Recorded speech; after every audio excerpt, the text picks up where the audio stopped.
Hey everyone, welcome again to the Modern Trumpeter Podcast. I'm your host, Jaden Bueno, and today's guest is one of the best trumpet teachers in the country, Vince DiMartino. Vince DiMartino is one of the country's most sought-after trumpet performers and educators. Since graduating from the Eastman School of Music in 1972, Professor DiMartino has taught at the University of Kentucky until 1993. At that time, DiMartino began a new appointment as Distinguished Artist in Residence at Centre College in Danville, Kentucky. There he has taught trumpet, brass, and jazz ensembles and jazz history. He has served as the music chair and is currently coordinator of the Centre College Instrumental Program. He was Distinguished Matron Professor of Music at Centre College until his retirement in 2012. DiMartino was equally known as a jazz artist. He had been the lead and solo trumpet player in the Lionel Hampton Band, the Chuck Mangione Band, the Clark Terry Band, and the Eastman Arrangers Holiday Orchestra. He's also performed with some of the country's finest college jazz ensembles. He's been a member of the artist faculty of the highly acclaimed Skidmore Jazz Institute since its inception. He has also served twice as president and vice president of the International Trumpet Guild, as well as member of its board of directors for 2 terms. He serves as chair of the board of directors for the National Trumpet Competition in Washington, D.C. And for those who don't know, we are in the process of writing a book called The Modern Trumpeter, a guide to building a versatile and successful career. It will be available at the end of 2026 and will dive into what it really takes to make a living as a trumpet player in today's modern age. With insights and stories from over 50 professional trumpet players working in the music industry today, this book gives you the tools, mindset, and insider knowledge to turn your talent into a sustainable career.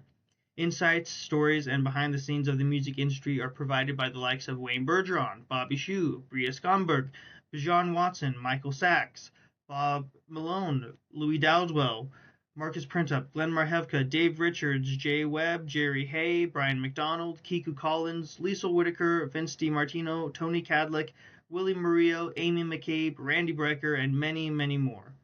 Now, here is my interview with Vince DiMartino. Hey, everybody. Welcome back to the Modern Trumpeter Podcast. Today, we get to speak with trumpet legend Vince DiMartino. Vincent, thank you so much for having us. Pleasure. I always like to start with all the guests more about their background, how they first got into the trumpet, and at what moment you knew you wanted to make trumpet your career. All right. Well, I started just like most people. I started in the public school music. I was in a little class in elementary school. I think it was about the 5th grade or so. So I was about 12, I think, when I started. And I liked it. They didn't offer drums, so they said, well, you want to play trumpet? I said, okay. So I picked up the trumpet, and I liked it. I mean, I always was a kind of a practice person, no matter what I did, whether it was schoolwork or anything. And I think that's really good, kind of a good start for everybody, not necessarily trumpet, but just getting really excited about something and making sure that you want to get up every day and do that some. So I liked the trumpet, so I practiced it. And I really didn't take a lot of private lessons, if any, really, until I went to college. So my high school band director helped me a lot because he was a trumpet player, but I really didn't take private lessons. They were expensive. We didn't have much money, so I just figured I wouldn't ask for that, Mm-hmm. I practiced a lot, and I listened. And I think that's really the key. If you're liking what you hear, then I think you'll want to practice. You'll want to sound like recording. So I basically, one of my neighbors was a bass player. He worked for actually the Sperry Gyroscope Company, and he was a big engineer kind of guy. But he also played the bass very well. And I used to listen to his little band over the fence from where I lived, and he'd invite me over, and I'd hop over the fence and listen to them practice, and I liked that. And when I started to get serious, he told me, he says, well, you really get some records, and then, in the future, you can be in a band like this, and et cetera. So he gave me, my dad, a recommendation that I get some Rafael Mendez records, Miles Davis, Maynard Ferguson, and Billy Butterfield. Most people don't know Billy Butterfield anymore, but all iconic trumpet players. And then I moved on from there and started getting big band records, and I delivered newspapers. And my last stop on the payday for newspapers was the department store that had a really good record store. Spend the money, a recording almost every week. Wow. So I started collecting records. And then since I really didn't have a teacher, I just tried to play along with the records, with limited success. Okay, because I was developing a total picture. I wasn't just practicing etudes or something like that. I mean, I did that too, because my band director, he knew how to work with me. And so I practiced. I go to school in the morning early. My dad would drop me off on his way to work, and I get in there and I'd warm up at school in the hallway because nobody was there when I got there at 6:30. Mm. And I also studied. I studied like my homework or if I was going to have a test or anything like that. So I kind of, alternated doing that. And if I'd had like a phone with all the music on it too, that would have been really helpful. So Yeah. now because, I mean, you can't carry around a record player and stuff like that. And then we had little tape recorders, and that was pretty useful. Yeah. Still didn't carry those like to the practice room. So yeah, spend your time. And as far as like listening and practicing, I mean, I really listened more at first than I practiced, and then I started practicing really a lot in junior high school. So I don't know why, because I guess because I liked it so much, and I played with the records. And when I was going to go to high school, I said, well, gosh, I can't play with any of these records. I'm going to be like the worst trumpet player in the whole school. Because I never really went to the high school. I just, did whatever school I was in. Yeah. So when I went to audition for the band spots my first day, I came back and I said, gee, Mom, like all those people, they're worse than I am. Because I just thought I wasn't that good because I couldn't play what was on the record. Yeah. So I think that's a good motivator too, to listen. And today we have YouTube, all the different videos you can watch. You have all the different services that you can just put somebody's name in and a recording will show up. Yeah. When you go to master classes and things, which I suggest highly, is that you attend things where people are performing and talking about practicing and learning. And you can apply all those things to everything you do. It's not just trumpet. It's if you're not practicing all day, meaning learning how to do things other than play the trumpet, well, the methodology is going to be weaker. So I think, I used to practice cutting the lawn better because I didn't want to do it. If I do it less time, that's better. Yeah. So I always had little things that I always try to apply what I learned. Then when I got to high school, my band director he could tell, he was a very great band director. And all he knew was that he would I'd be practicing, the custodians would let me in so I could go in. We had like 2 doors, that. Mm-hmm. Yeah. And he was there so that he would let me in there, and then I could practice like in a little practice room. The director showed up, he hear me practicing, he go, oh, that sounds really good. And Hardman book, which he told me to get. And he said, well, that sounds really good, but let's hear you play this. And I couldn't do it. He'd say, wow, that doesn't sound too good. And then he'd just leave because he knew that was just not something that I could deal with. Yeah. I'd have to be able to do it. So I'd practice and practice, and at the end of the week, I'd start to get a beat on it. Mm-hmm. But boy, that's a lot better. Turn the page and go, let's see you play this one. I couldn't do it. So he had my number. He knew that I was a person that was I wanted to do things well. I wanted to be a good student. I wanted to do well in all my classes and all those things. So took advantage of that. And there was quite a few of us in my band. Maybe we had a very small band. It was maybe 50, but there was about 8 or 10 of those people that really practiced. Okay. He knew how to work with us, and he also understood why other people were in band, and that's really important. Even if you're just a person that says, well, how come nobody else practices? Or, well, some people don't have that interest. Yeah. Stop you from practicing. I mean, it never stopped me. What stopped me was what I couldn't do. Yeah. I'd get right with it. That stopped me in my tracks to know that I needed to know how to do that. So, yeah. So basically, I think that's really, really important. That's important background factor to be aggressive in your learning. Today, you can sit anywhere and have all the resources you need just by being on the internet. Yeah.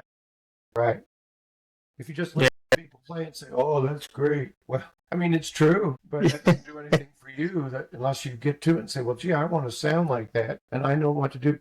And if you can get a teacher as soon as possible. I mean, one of my students came to me and said, I have this student that's so fantastic. He has everything learned all the time. And that student was Caleb Hudson. And he was a student of one of my students. Wow. And he said, no matter what I give him, he always comes in with more. Wow. It's always like flawless. He just, well, because he was that type of person, much more than I was. Even so, he was a very great example of what you can do if you work really hard. So I think that's the key to everything. Doesn't matter where you are. I mean, some of the greatest musicians came from towns you never heard of, countries you never heard of. So there's no, I have to be in New York to get good, that's anything like that. Yeah, absolutely. That's definitely been the case. There's been so many people I've talked to where it's like they came from somewhere and you're just like, who, where? And then they're like, yeah, my band program was tiny but I love playing the trumpet and they did it, they've made it. And I'm like, wow, that's awesome. Like Alvazudi, Missoula, Montana, Judy LeClaire, Parkersburg, West Virginia. As a matter of fact, she was in a tiny little town. I can't remember the name of it. But everybody, Joe Mazzello, he was from Mount Carmel, Pennsylvania.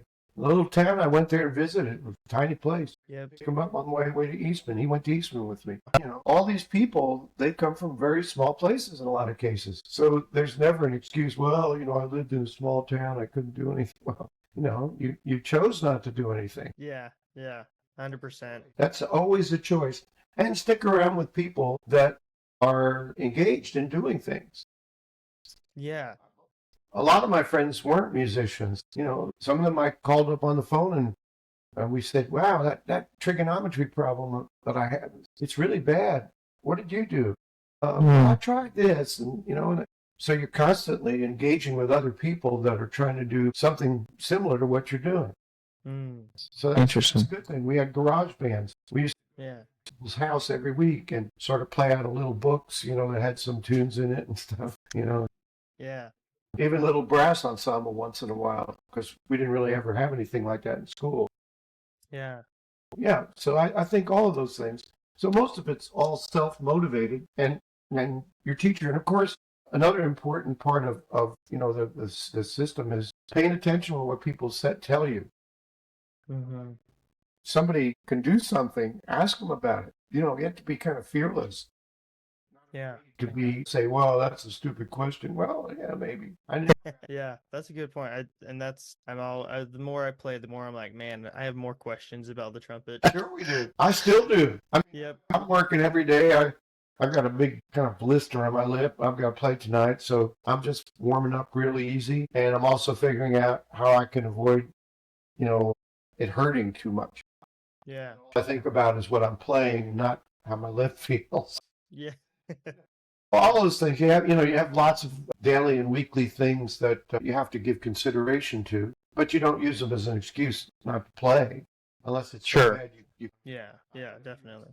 Yeah. Yeah, but in general, we usually have to do some workarounds just to get through the week. Yeah. Yep. It's a demanding instrument, and there's some. They all have their ups and downs. Yeah. Oh yeah, and it's fun to hear that people such as yourself and a lot of people I interviewed, they're like, yeah, this is a hard thing to play. And it's like, from like an outsider's perspective, it's like, they got it. They have it figured out 100% of the time. They are the masters of the trumpet. And it's like, well, yes, but also they're human too. They're more, they have all that stuff going on too. They've just figured out how to deal with it better. You get up the next day and you start over.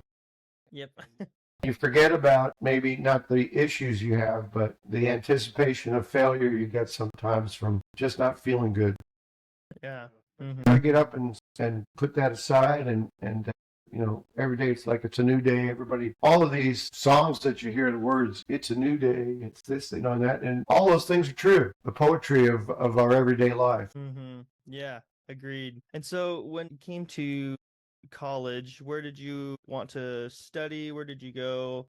How far did you do master's and doctorate as well? And kind of take us through that experience and that journey. Well, I didn't decide I was going to go to music school until the summer of my junior year. I was going to go to medical school or something, but I was an exchange student. My high school sent me to Colombia, South America, and went to school there in the summer and experienced a different culture. And I didn't really have anything to play in there, and I wasn't used to that. So Yeah. I found a place to play in Bogota. It was called Freddie's American Jazz Bar. I went there and I asked if I could, play a little bit. I mean, I had some experience. I started playing jobs when I was 14. A couple of years after I started playing. So I had some, playing experience. And the band at this place said, well, gee, you're welcome to come back anytime. Matter of fact, you can come every week if you want. I said, well, we have all these exchange students, and we have to meet once a week, so maybe we could meet here. We didn't tell the families we were staying with that we were going to Freddie's American Jazz Bar. But I said, they'd have to be able to sit somewhere and maybe have some food and stuff. And I said, so if you feed them and everything, I'll play. And they said, okay. So they had a table, set aside for just those students. It was a big round table and all, and they filled it with food. Wow. I just sat there and I played with this band, and we did it almost every week, every other week. Sometimes we had other things we had to do as a group. Sure. It was great. And I came back and I said, I'd really like to go to music school. And I really wasn't sure. But I said, well, there's Potsdam and there's Fredonia in New York. And then my math teacher found out that I wanted to go to music school. And she told me, she says, well, there's this school in Rochester, New York. I'm from Rochester. And it's a fantastic music school, Eastman School of Music. I'd never heard of it, And I didn't know how I was going to get up there to audition, or if I'd even like it. Yeah. So they paid for me to fly up there. Wow. Money in my high school, they paid for that. Wow. Once I went to Eastman and sat in the hall and listened to the trumpet players and the ensembles, I said, well, I don't know if I can get in here, but this is where I want to go to school. So I was lucky and I got in, and I was like the most uneducated musically in, professional terms. Yeah. I had to play, obviously, but there were so many things I didn't know. Yeah. That's where I want to go to school. I want to go to school where I'm going to be the worst trumpet player. Yeah. That was a good move on my part, because I was offered scholarships in a lot of other places, but, I said, well, the groups didn't sound very good, or maybe I didn't line up with the trumpet teacher, and all I did was stay there, and I said, well, obviously this is a different kind of place, Yeah. I went to Eastman for 4 years, and my teacher was great. He realized all the things I didn't know, and he humored me by letting me play things that I found in the library, and I thought, I was really excited about and wanted to play, which I couldn't really play, just like records in high school. Yeah. But he let me do that, and then he showed me other things that I needed to know. He'd let me do that for 10 minutes or 15 minutes, and then he'd take out things that I wanted to work on, and that worked out great. And I got out of school in 1970, and I taught a year in Rochester, New York. And then I decided I wasn't going to do that because I didn't really it wasn't teaching high school. It was just the system of how that worked. It just was so limiting in what I could do to help people. I just didn't feel, that's what I wanted to do, teach. I want to be just like my high school band director.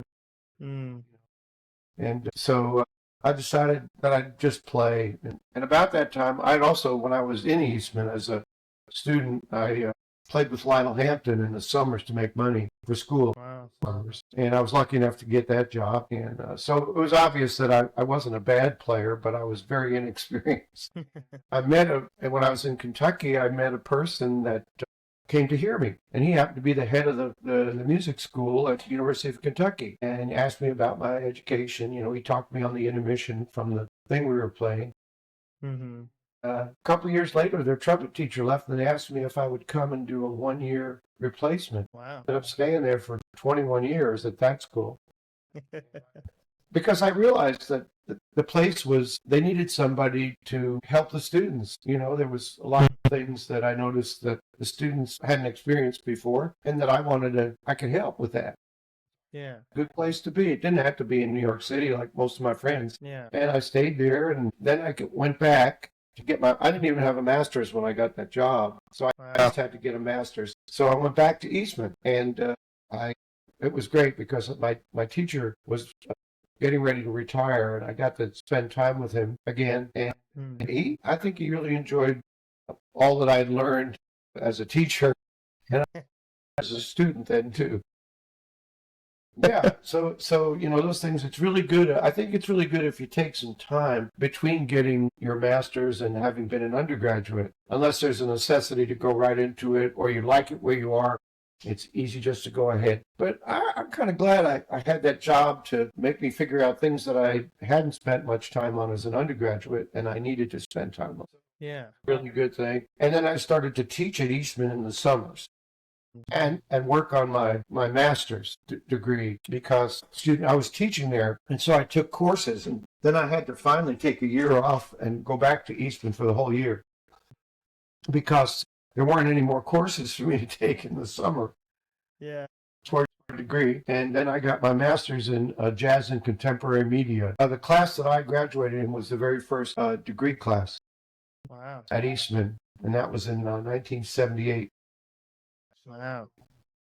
I went back to University of Kentucky and I stayed there till 1993, and then after that I went to Center College, which I enjoyed immensely because it was very small and I had lots of time to spend with the students, and I taught like jazz history, and I did a lot of different ensembles and things. I did the jazz ensemble at University of Kentucky too, as well as teach trumpet, playing the faculty brass quintet. But I really enjoyed the great diversity of students that were there, as far as where they were from, different countries, different cities, different backgrounds. So, I mean, that for me was fantastic. Yeah. I spent 19 years there, and then I'd done 40 years of college teaching. Long time. A long history. It didn't feel like that, actually, because I enjoyed going every day. Yeah. Oh, I got to go to school. I've seen people like that, and I don't really like to work with those people. Yeah. It's like a job, and I really suggest that everybody find something. If you like to wood carve, you find something that you can do with that can be your job, or find a job that you like, and then spend the majority of the rest of your time with your family and your hobby that's so important to you, which might be trumpet. Yeah, it's true. It's so interesting to see how many different paths to music there are, and like everybody's story has been so unique and so different. And so kind of backtracking a little bit, in your case, so you got asked, how long were you teaching at Kentucky before going back for a master's? About 5 years. 5 years. Because I had to get the master's before I could get tenure. Yeah. Yeah, it was the only requirement. I didn't have to go back and get my doctorate because I asked about that. I said, it's really hard for me to take off and not teach my students. I said, I don't really want to go back and get a doctorate. And like the thing, like people were calling me from all these places about asking me questions about how I did certain things. And I was going, well, what would I do if I went to school there? I'd learn because I'm a lifelong learner. I find something to learn every day. That's great. Yeah. But at the same time, I said I could be teaching. I could be where I want to help people, and I know I could be helped whatever institution I went to, but I could be here helping people from Winchester, Kentucky, or Ashland, Kentucky, or Viper, Kentucky. Viper has a stop sign. And small. So I wanted to, write I have a book that I've never published, and I give it to people. And it really is something that I would have loved to have when I was not taking lessons, because I didn't know how the trumpet worked. I just was lucky. I kind of sounded okay on it, Yeah. And so if you lived in Viper, Kentucky, I'll send you this book. You get a good start. Yeah. Like I say, if you have access to a teacher, do everything you can to get with that teacher. There's some people that are the greatest beginner teachers in the country. I can name 4 or 5 of them. Yeah. I would be doing a disservice to the others. Yeah, and I'm not really that great at it, but I can almost spotlight. I say, oh, you studied with so-and-so. How did you know that? I said, because I know the way they teach students. I've had those students before. Yeah.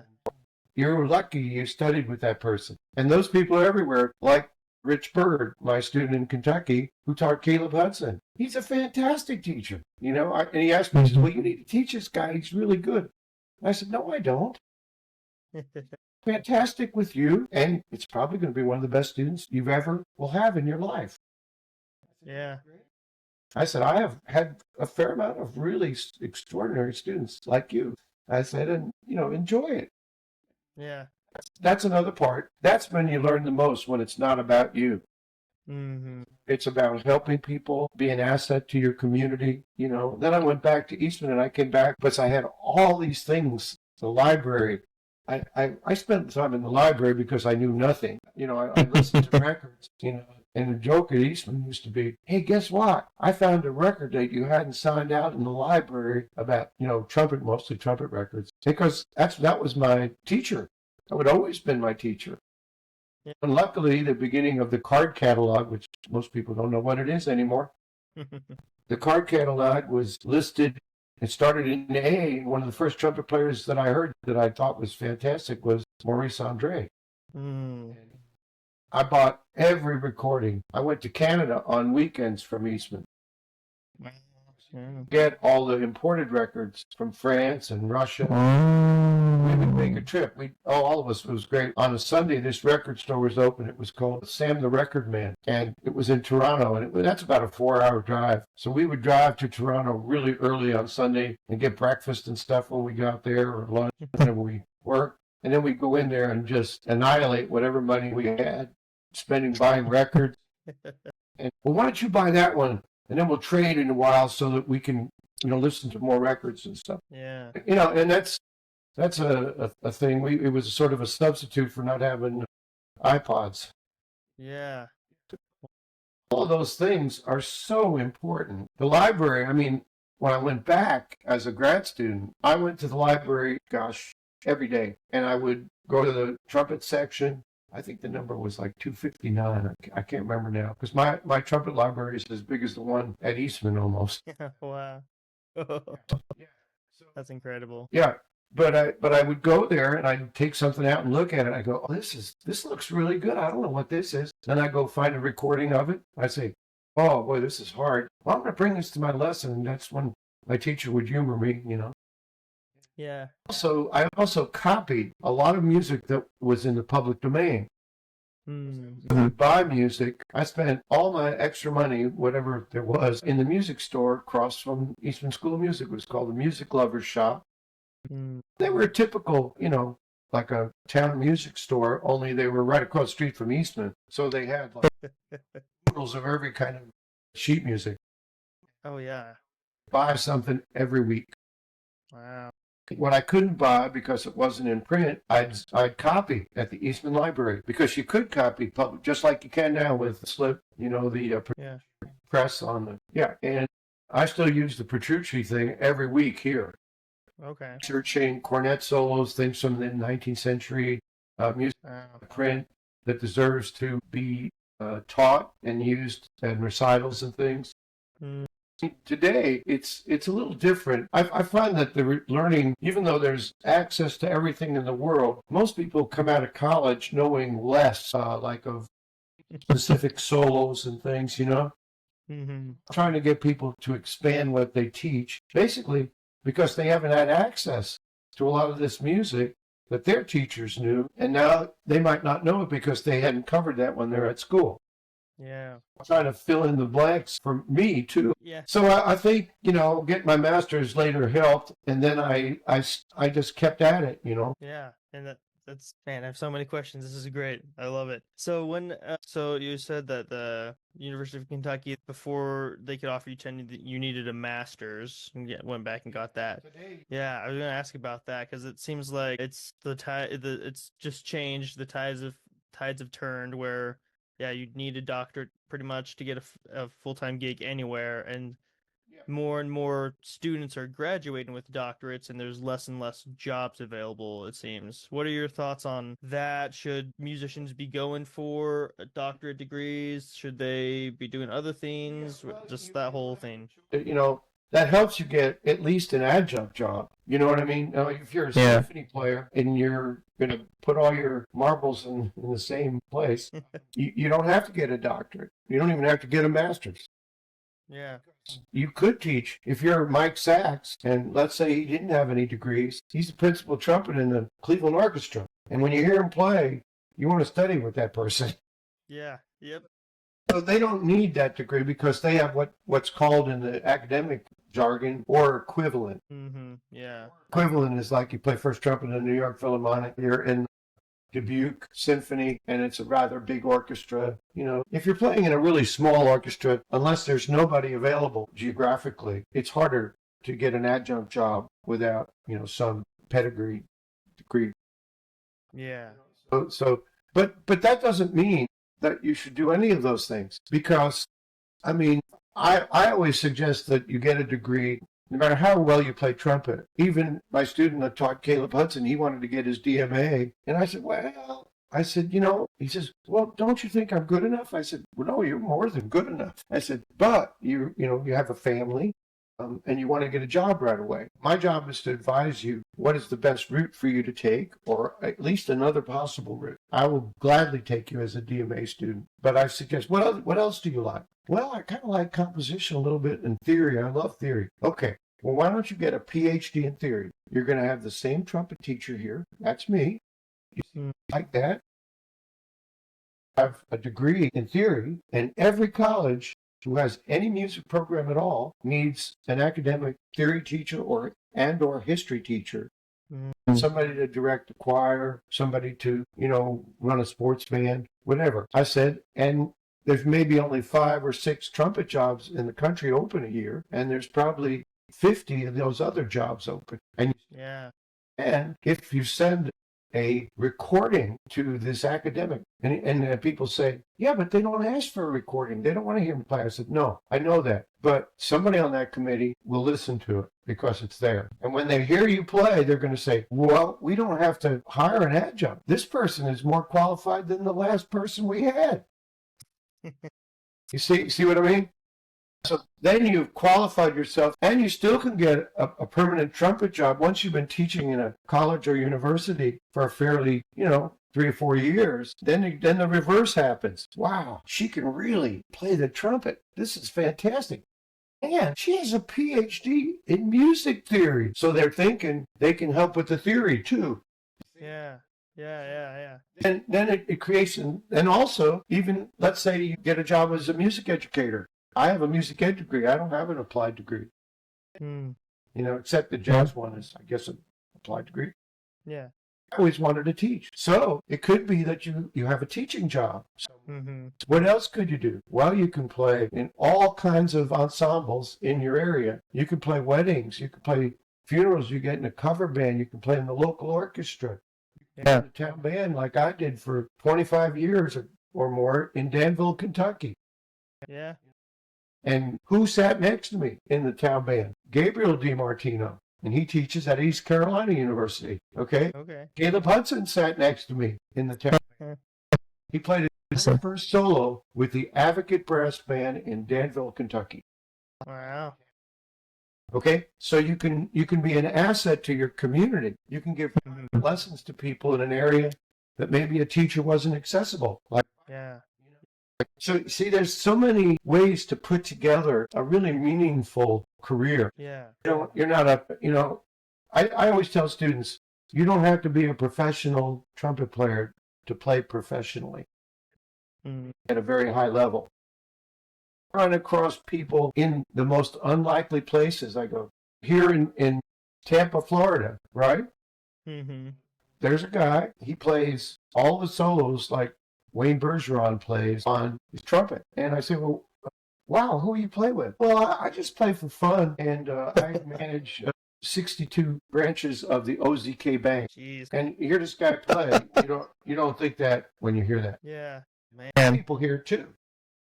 I played with people in Rochester, New York when I was a student that they played fantastic. Because I always played outside the school a lot.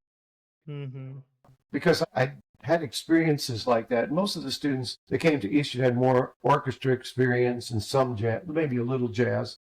Yeah. I got involved with the local people, and there was some really fantastic players. One guy, he was on the original Xerox design team. Oh, that's crazy. I learned a lot from this guy playing in a section with him. They made me play first trumpet. I said, I can't do that. I've never played in a show before.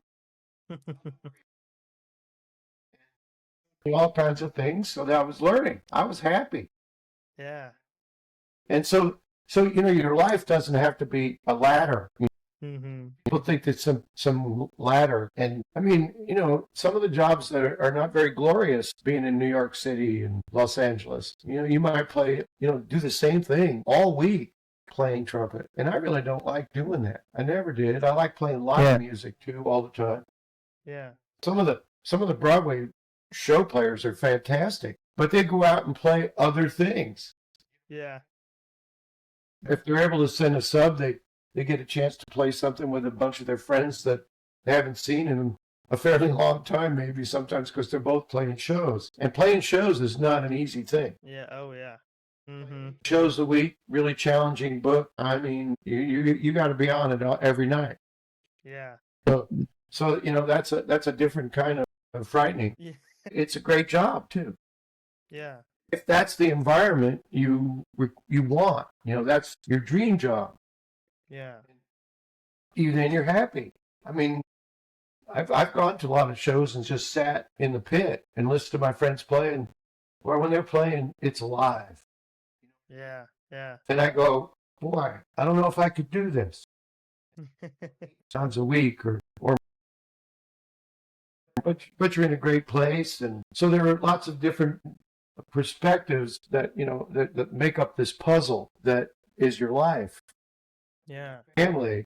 That was another thing. I never really wanted to be away long. I didn't like traveling on a bus. I still don't like, flying places a lot. Matter of fact, this last few weeks, I've been in Utah, Birmingham, Alabama. I've been down to Naples, which is about 2 hours from here. I did a recording. I did a live TV kind of thing there. And, and then for me, that's like now I'm, 77. I'm going, I think you took on too much, Yeah. Yeah. Because I would get a little tired, which I normally didn't. I just keep going, Now I'm down here and I do a lot of things still. Yesterday I played in an assisted care place with a fantastic piano player, which I volunteered to do because he's a fantastic piano player. Yeah, that's great. Been in assisted care places because family members have been there, and I know how to do things in there. And I stayed afterwards and talked to the pianist a little bit, and then I talked to the people there. We have a lot of things in common. Yeah.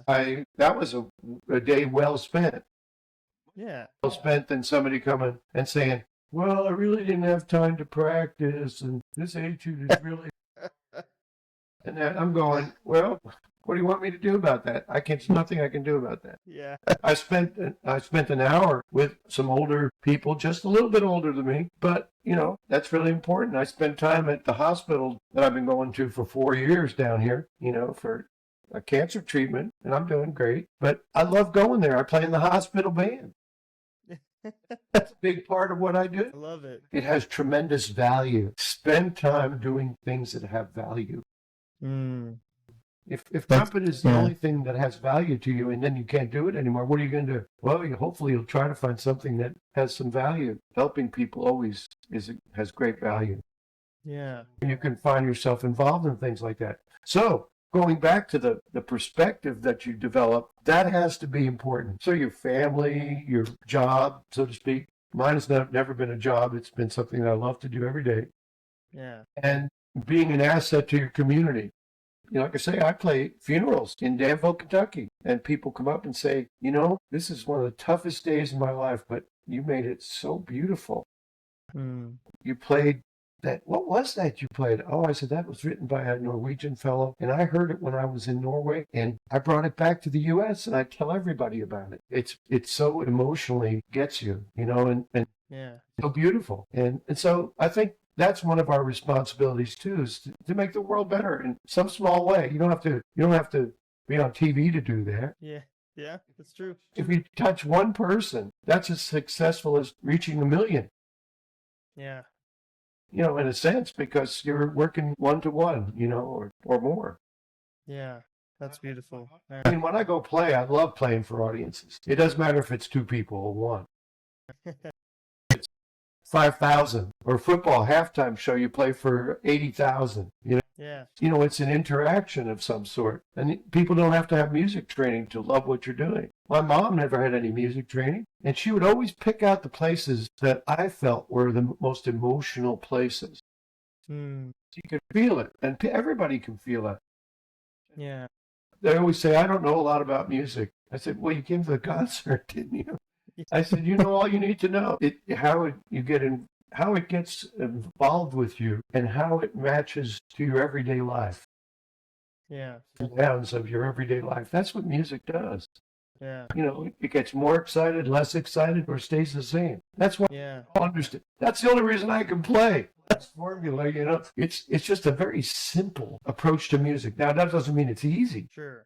Yeah. You see a craftsman, they sculpt something, and all I see is a big rock at first, but they don't see that. Yeah. See the sculpture inside the rock. Mm. And when we practice, that's what we're seeing. If you only see the rock and say, boy, it's hard to do something with this rock, well, that's not going to make it. Yeah. So, and the performers that are successful, and like I say, they're just people that play professionally, not professional musicians sometimes. Yeah. They can do it just as well. Yeah. So putting that in perspective for your individual self, do not feel that you're a failure because you haven't climbed this public ladder of adulation. Mm-hmm. I mean, I'm happy. I can walk down the street and nobody knows who I am. Yeah. That's an important thing in life, is anonymity when you want it. Yeah. So and also being recognized as an asset to your community, that's when I don't mind being known. Yeah. The other day, I was at the community band rehearsal, and I played 2 solos Sunday with a wonderful community band in Naples. And they said, no, don't move all those chairs and stands. I said, well, I got here early. I warmed up. What do you want me to do? Watch you do it? I don't want to watch anybody work. If I'm standing here, I've seen too many people do that. Haven't you? Yeah. Well, I got something I have to do. They don't want to move the chairs and stands. Well, nobody's. Yeah. In my estimation. Mm-hmm. I think you have value when you become an asset to that immediate need. Yeah. There's 3 people trying to move 75 chairs and stands. Well, I only have to move 25. Piece of cake. Yeah, much easier. Yeah, it's what I want to do. And then I feel when I start playing, I feel great. That's what band directors do anyway. We move chairs and stands. Yeah. And then we get back to other things that we like even more. Yep, I love it. More questions? Let's see. So I kind of going back to what you said about we don't need to. There's not always one ladder for everybody to go to. I love how you were approaching with Caleb Hudson's approach of well, you like theory, okay, well, do that. What are some teacher? It was his teacher. It was his teacher. Oh, his teacher. Okay. That makes sense. There we go. What other instances, or how can young trumpet players think creatively like that? Because I think in a lot of instances, it's, I just want to play. It's like, okay, that's great. And well, here's how you can play. But at a certain point, then if you want to have a family, that's another thing you have to factor in. Or if you don't like this part of the business, you have to factor that in. But in addition to the feel, playing the music for the sake of the music and whatnot, there's, you still need to treat it like a business and still pay the bills at the end of the day. And so thinking about kind of that side, what are some other recommendations you have for young players to think about, consider, and do to be successful paying the bills and providing for their families, in addition to doing it for the love of the music? Well, I think the most important thing is to be alert. Watch what people are doing. Notice their love of what they're doing. And if you like that, well, you can get involved in that. You still can practice. I mean, anybody who practices an hour or so a day can play at a fairly high level after they've had a concentrated period where they might do more than that. Sure. Okay. Yeah. When I was in junior high school, more than an hour a day. But I don't think that that's absolutely necessary to have a positive career, whether it's your first thing that you do or your 5th thing in music. Yeah. Play, and then volunteer. Find out what you like. If you always say, I think I might like to be a player, and then you go into it and you find out you don't like it, volunteer. I volunteered. I mean, I played funerals when I was in high school. My dad was in the American Legion, and I played in a little band that we would go around to veterans' homes and different types of hospitals. I did that. And I also volunteered to play in local community bands. Once I was a bad reader when I started because I spent most of my time just, listening and playing along with recordings. I figured it out after a while.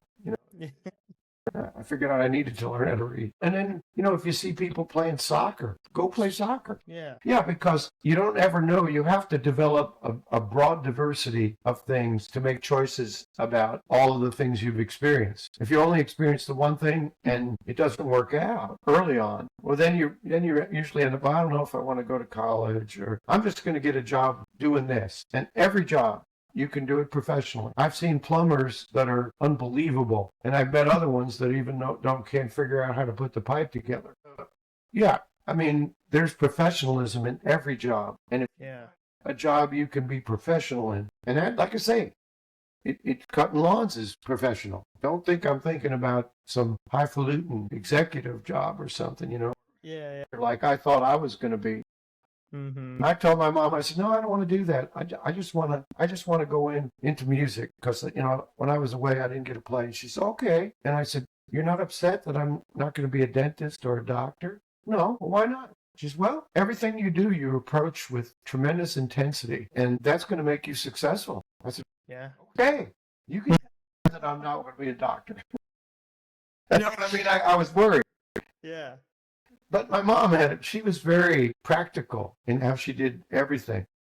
Yeah. Very good at it. Very good at everything. Yeah. And she never really finished high school, both my parents. But I learned a tremendous amount because of the work ethic. Yeah.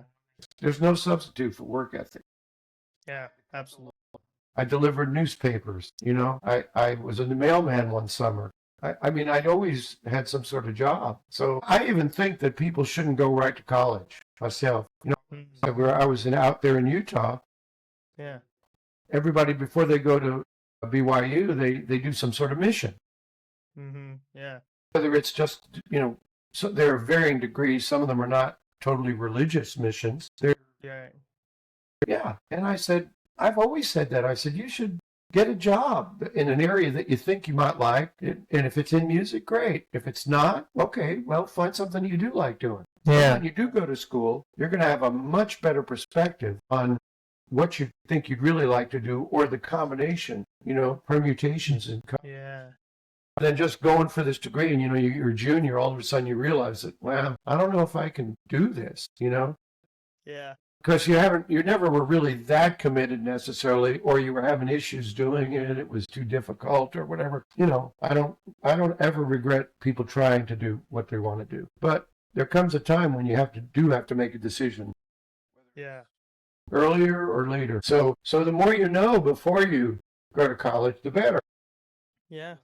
You'll have a perspective that isn't necessarily all or none. Yeah, that's true. Yeah. So I'm looking back. I mean, I was so naive. I never thought I would be a failure. I wasn't arrogant or anything. I was clueless. I never thought about, people thought I was a good student. People thought this, they thought that. And I said, well, I'm not that worried, but I still don't really know exactly what I'm going to do. And the future of the music and trumpet, if you know a lot about music and you can't play the trumpet, that's all you can play, well, you're not going to participate in it. But if you practice your trumpet and you play as many different types of music as you can, you don't have to know what music's going to be important in 20 years. Yeah. You'll be able to participate because your trumpet is ready to participate. Yeah.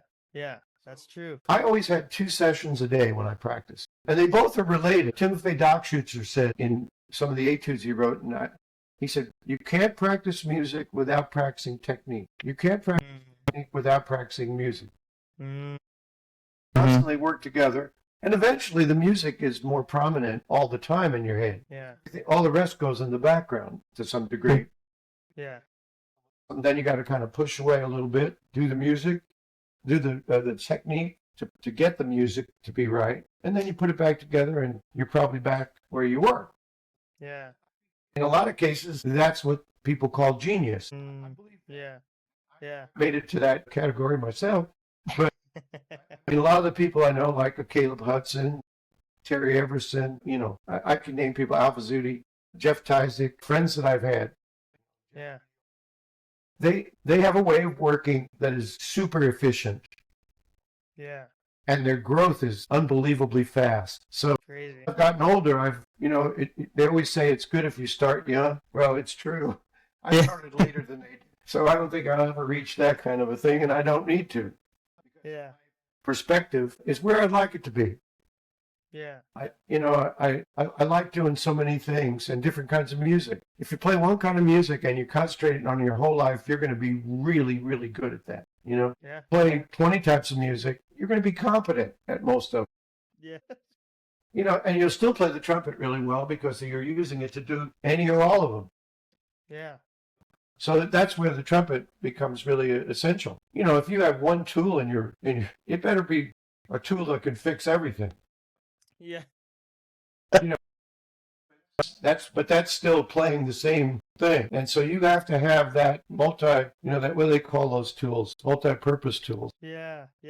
Do the job if you're only going to carry that one, tool. So I think, that's a pretty simple way to look at something that isn't simple to do, is create a wonderful, meaningful life for your family and yourself and your friends and your students and every person you have contact with. Yeah. When I was younger, I was a lot more negative, Mm. I only have a few people I really don't want to be around. And most of them is because they're so negative or they're arrogant, Yeah. Why would you want to be around a person like that? Yeah. What purpose could that serve except making you unhappy? So I just think, Yeah. I don't not give them, if they ask for something, I'm happy to give it to them. But I'm not going to spend a lot of time with those people. Yeah. For sure. I've chosen to work for them. And I will do everything in my power to do the best job I can. Yeah. And then I can choose never to work with them again. Yeah. You don't have to make it easy. Yeah. So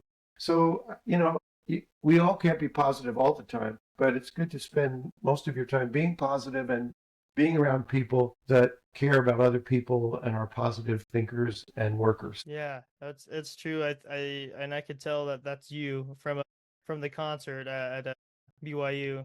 I was like, you're walking out and you're just having fun. I'm like, he's just loving it up there. I was like, this is great. I could tell. So that the audience appreciated a lot, because most audiences are good, but they were extraordinary. Yeah. Right away, I said, gosh, I didn't think I played that well. I mean, I was good, but I was shocked, and they were just great. Of course, the band was really great. Yeah. Positive energy, and playing in a beautiful building with an organ that cost millions of dollars, and it was just remarkable. It was a remarkable experience. The kind of experience you can have in your own town. Yeah. BYU.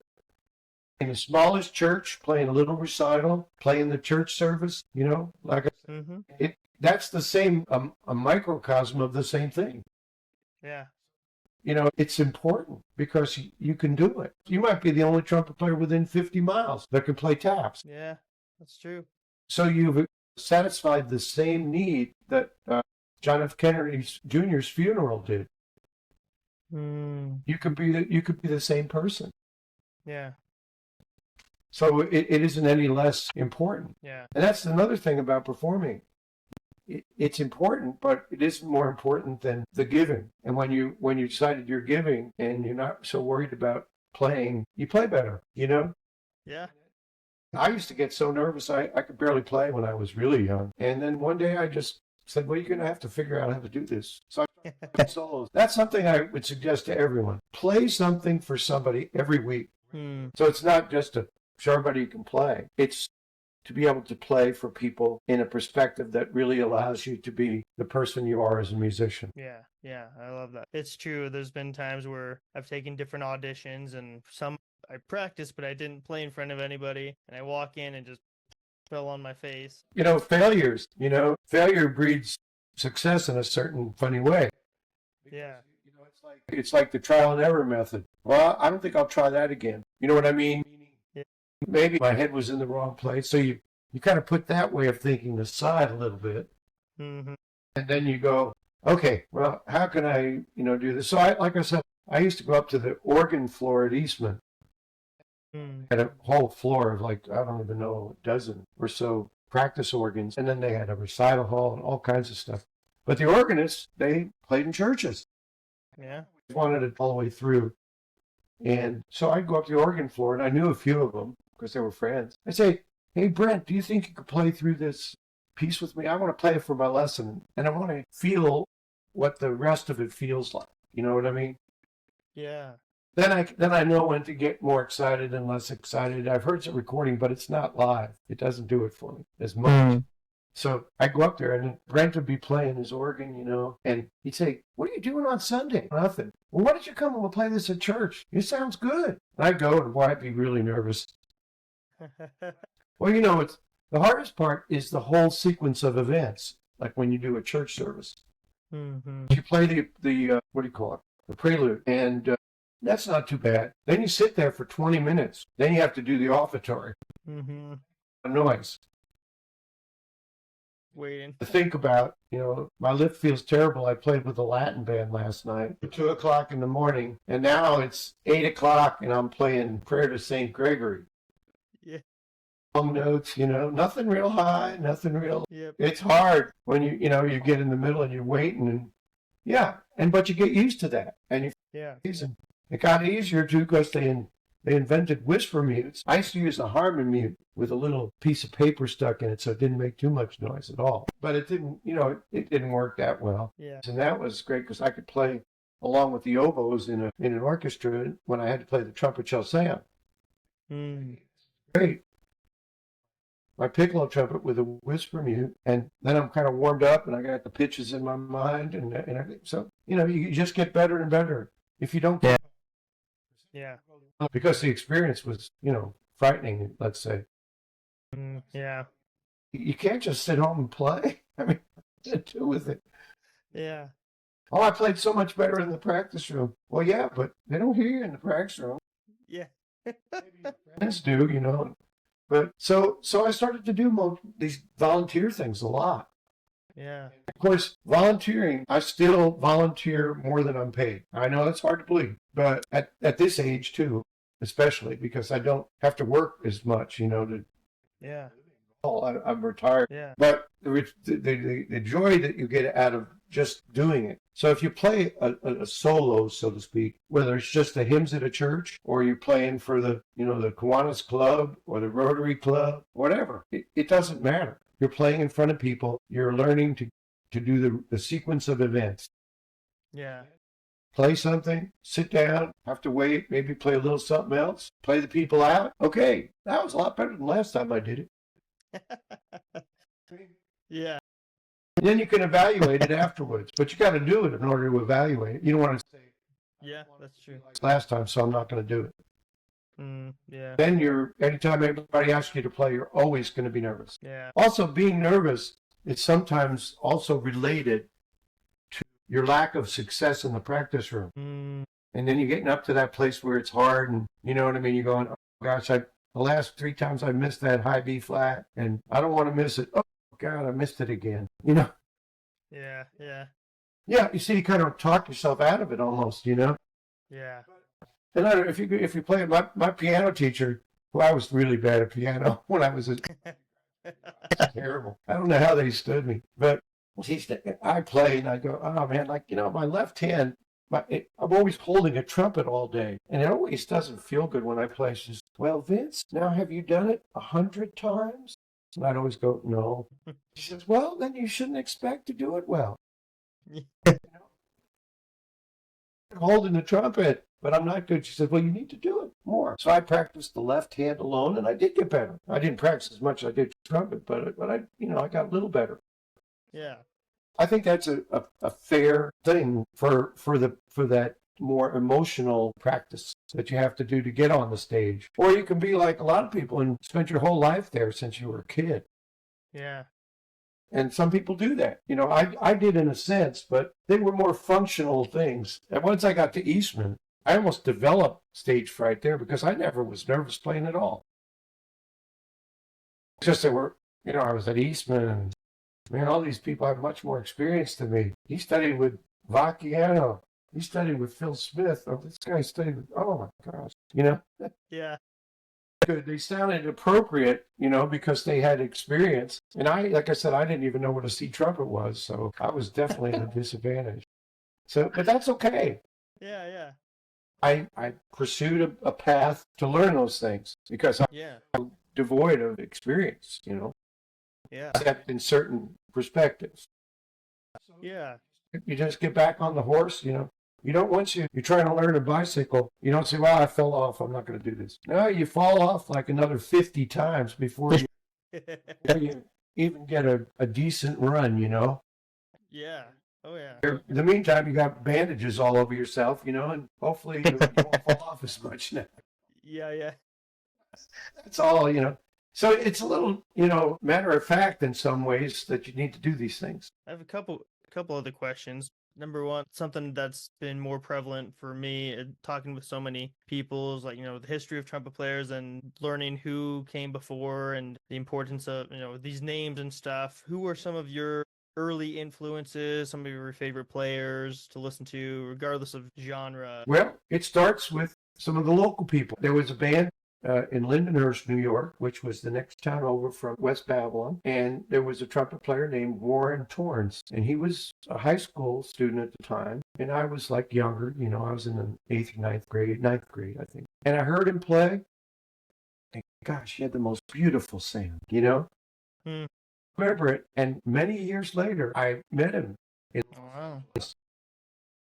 He was one of my students. He was one of the teachers in the school district he was teaching in. Interesting. I said, is that the Warren Torrance that was in Lindenhurst, New York? Yeah, he was from out in Long Island somewhere. I said, oh my gosh. I said, you tell him. And actually, before I saw him in a call, I met him on a phone call, but I didn't get to meet him before he passed away.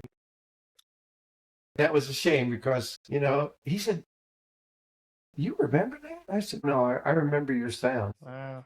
And I said, you played Man and Veen. How did you remember that? I said, our minds are really interesting things. They remember things that were so, engaging, Yeah. Things, all of that stuff. And I said, I remember. And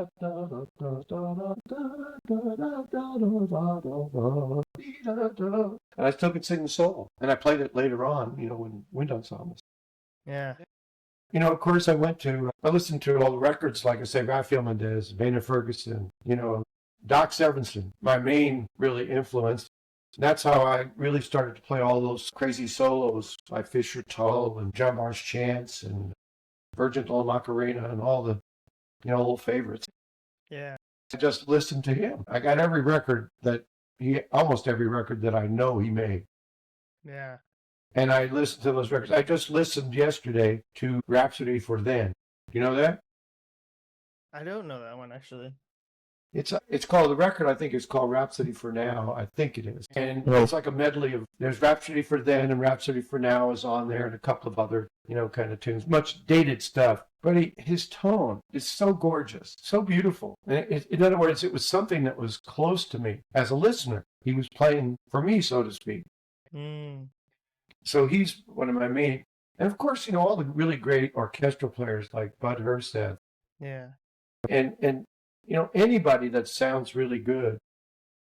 Yeah. Mel Broyles, Gil Johnson. Matter of fact, I did a master class once in a real dark church, and we were just up in the front, and there wasn't anybody else in the church but maybe 10 or 15 trumpets and me and the teacher. Yeah. Talking about, I said, you have to have some imagery. I said, like, for instance, yeah, you just played the Pines of Rome solo. For the Pines of Rome, I said, I have an image for that. I hear this trumpet off in the distance, and he has a tone that almost sounds like his instrument is made out of wood. Gilbert Johnson in the Philadelphia Orchestra. And, well, after the master class was over, this guy walked up the aisle, and it was Gilbert Johnson. Oh, wow. And I was in Miami, and he was already teaching in Miami, and I wasn't thinking about that at all. Yeah. But somebody had invited him, and he was way in the back, in the dark. He was probably didn't want to make me nervous. Up, and I said, my gosh. I said, if I would have known you were here, I would have really been nervous. No, he says, thank you so much for mentioning that. He says, that's one of my favorites as well. And, it's that strong when you have that strong, good alive concerts, Yeah. All those people, Tom Stevens, Los Angeles Philharmonic. Now it's Yeah. Mm-hmm. Tom Hooten is a fantastic player, and when he was in the Marine Band, John Hagstrom was in the Marine Band. There's just so many people to listen to. Yeah. all good examples. Charlie Schluter, I listened to him play in the Boston Symphony when I was teaching at Tanglewood. I just go lay out on the lawn in the rehearsals, and they Shostakovich Fifth Symphony. I go, oh my gosh, listen to that sound. Yeah. He's another one of my very favorites. Roger Poisson. I mean, the list goes on and on. I mean, I can't even name all of them. Yeah. But their sound lives inside you, and then the synthesis of so many sounds comes up with something else. Yeah. That is very special to you. And somebody, you could say, well, that's too much vibrato. It's too this, it's too that. But that's all right. It's just me. That's all. Yeah. I don't dislike the way I sound. Sometimes I listen, I say, well, that was a lot of vibrato. Say to me. I go, yeah, because I thought maybe I just didn't hear it right or something. So once again, it's a matter of having something that you can do for your whole life. Yeah. Listen, learn, and improve. Yeah, I love it. You've mentioned some players that I'm like, I haven't heard that name, and I'm like, okay, got to come back and go back and start looking at those people and learn. Yeah, I go to conference. I'm going to the ITG. Yep, me too. School of Music at the end of the month. Yep. And I'm going to play a little bit, and I'm going to see a lot of students that I've taught. I'm going to see a lot of people I'd love to hear play live, and I will. Mm-hmm. And I'm going to learn a lot. I'm going to go to events. Yeah. ITG and NTC are two of the most important trumpet events, and also the Historic Brass Society. I love that. I did it this year in France. I learned so much because I'm kind of a relative novice in playing like Baroque trumpet and stuff like that, but I do. Matter of fact, right here is my 1740 instrument, and I'm learning to play it. The slide trumpet. That's a slide trumpet, and made by William Harris in 1740. And then I have another one that's from 1850. Wow. One that's let's see. I have a reproduction one that John Foster made. He's a fantastic Baroque trumpet player in Australia. And Caleb Hudson has a horn, too, that I gave him. It was one of Crispian Steele Perkins's slide trumpets. That's so cool. So player. Guys that started doing slide trumpet, especially, and Baroque trumpet. So, there's so many. So many, yeah. And even Dave Hickman. Dave Hickman spent most of his time teaching and performing as a soloist. Wow. Hans Lindemann. Yeah. Jose Cibaja.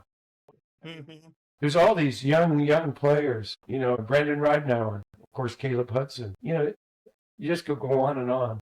Yeah. And hearing young people play is really makes me feel energized.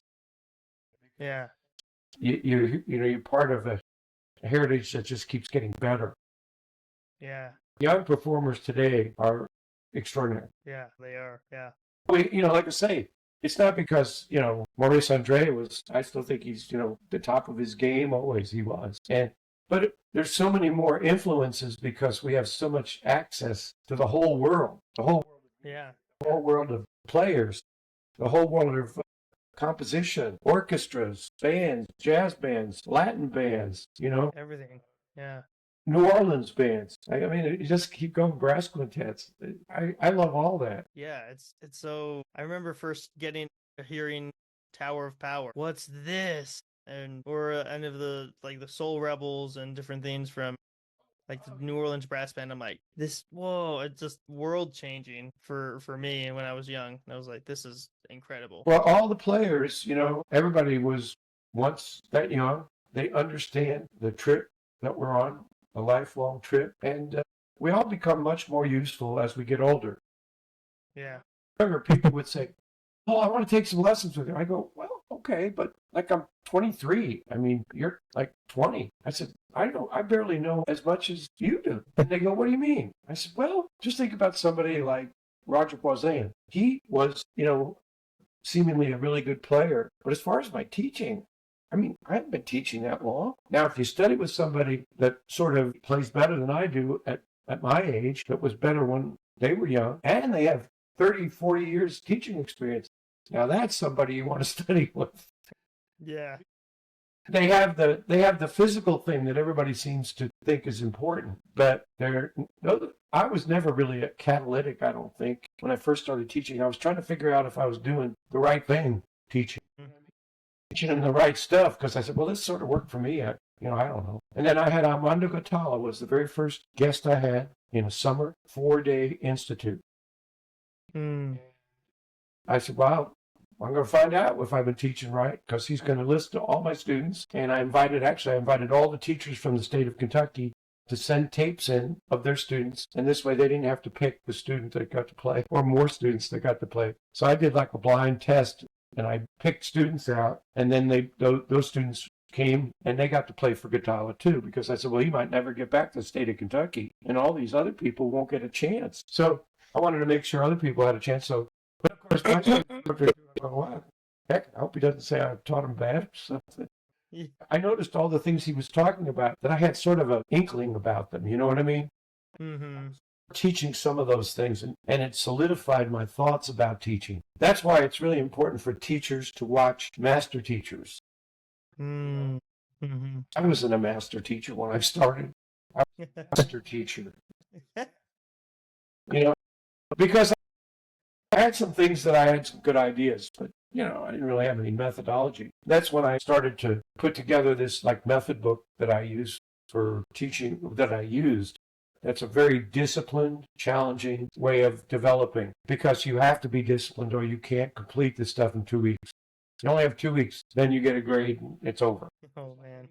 And people go, well, yeah, but what if they have problems? You can play this stuff with it if you have problems. It's all technical stuff. How do you play a mixed meter? How do you do this? How do you do this? How do you work on your embouchure? How do you do this? But you can't just sit there and work on your embouchure because it isn't working. Come in every week and just do the same thing. Mm-hmm. Then you have no knowledge. Yeah. Knowledge.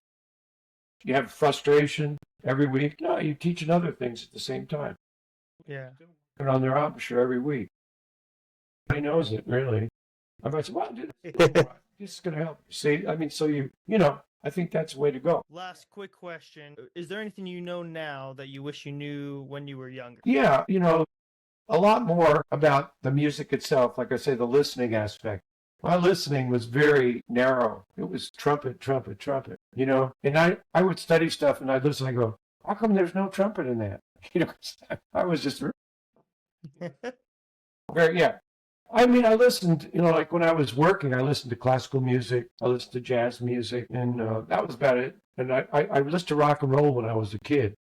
It was really good for me, actually, because I could identify the chords and things.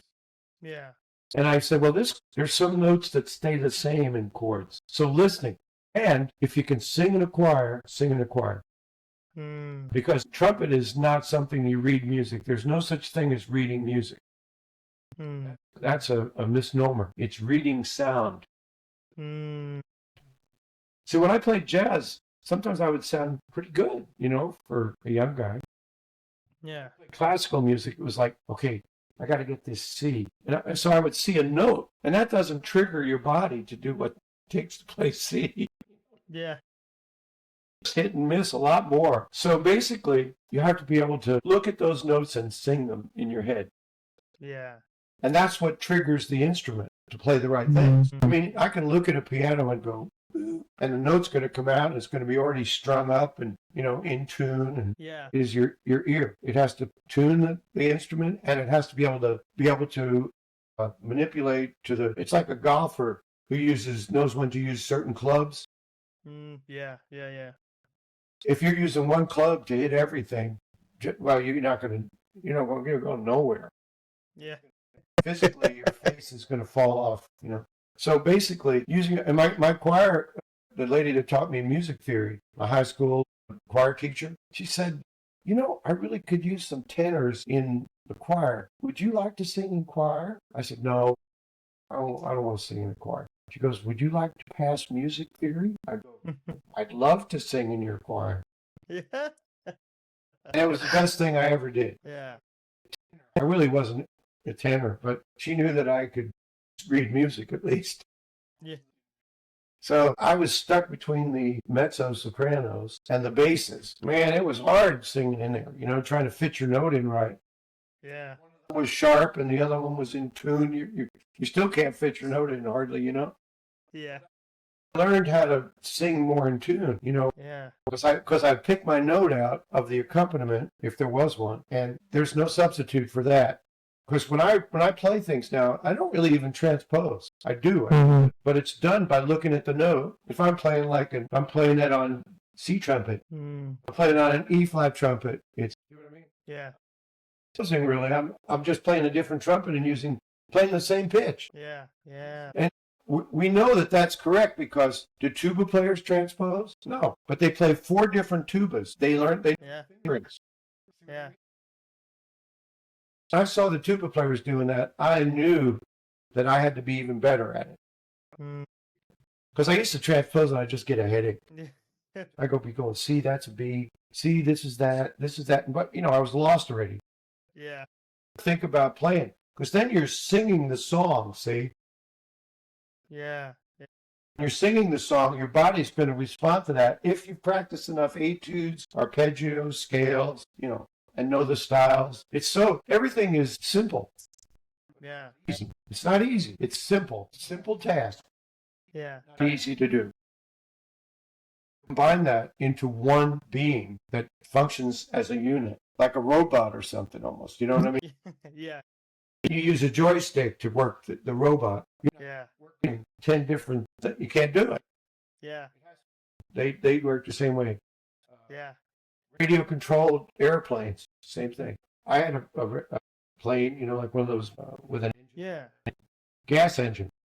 Okay. You could do it. It was on strings, and you move this, and it moved the wing ailerons and low, and that's all. And you'd go around in a circle. Yeah, I mean, really. Once they developed radio control, man, my friend is a radio control down here in Florida. He has big ones. The planes, and the radio control thing is unbelievable. Yeah. I mean, it's fantastic. Yeah. Yeah.